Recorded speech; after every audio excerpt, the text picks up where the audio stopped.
Hello friends, praise the lord. ఈ యొక్క Christmas మాసంలో మరొక విషయాన్ని గురించి మనం తెలుసుకుందాం. ఈ లోకంలో రాజు అనగానే మనకు గుర్తొచ్చేది రాజభవనం, వారి అలంకరణ, వారి గొప్పతనం మనకు గుర్తొస్తాయి. యేసుక్రీస్తు ప్రభువారు రాజయ్యుండి ఆయన ఎక్కడ జన్మించారో మీకు తెలుసా? ఒక పశువుల పాకలో.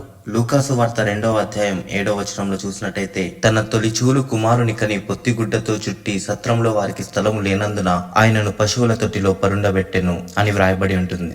దేవుని కుమారునికి ఈ లోకంలో ఇల్లు లేదు. ఇది మనకు చాలా ముఖ్యమైన సందేశం. ఈ లోకం ఆయనకు స్థలం ఇవ్వలేదు. ఆయన లోకానికి ఒక శక్తివంతుడిగా రాలేదు. ప్రజలకు దగ్గరగా ఉండాలని ప్రజలతో ఉండే రాజుగా వచ్చాడు. ఆ యొక్క సత్రంలో స్థలము లేనందున ఆ యొక్క శిశువుని పశువుల పాకలో పరుండబెట్టారు. ఈ యొక్క సంఘటనలో మనం 2 విషయాల్ని తెలుసుకోవచ్చు. ఆ యొక్క పశువుల పాక మన హృదయానికి సాదృశ్యంగా ఉంది. మన హృదయంలో ఆయనకు స్థలం ఉంటే చాలు, ఆయన తేలికగా ప్రవేశిస్తాడు.